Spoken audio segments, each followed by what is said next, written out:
Demokrasya nga ba ang tunay na umiiral sa bansang ito? O alin sa mga sumusunod?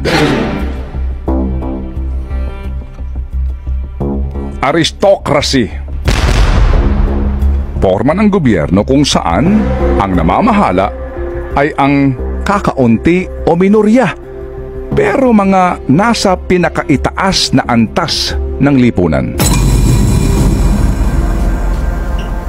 Oligarchy. Isang klase ng gobyerno na pinatatakbo ng piling mga tao na ang intensyon ay korap at makasarili. Plutocracy.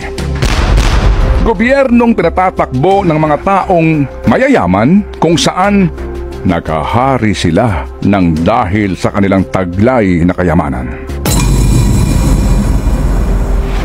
Kleptocracy.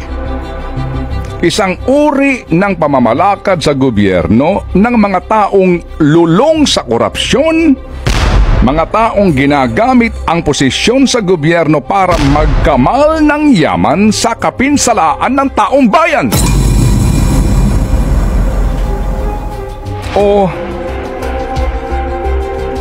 kakistocracy. From the Greek word kakisto, meaning worst. Government by the worst. Isang uri ng gobyernong tinatatakbo ng pinakawalang kakayahan, pinakawalang kwentang mga tao.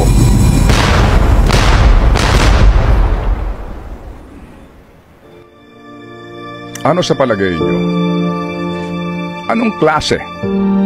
Anong uri ng gobyerno meron tayo ngayon sa Pilipinas? Bayan, mag-isip na po tayong mabuti. Think about it. True Lies.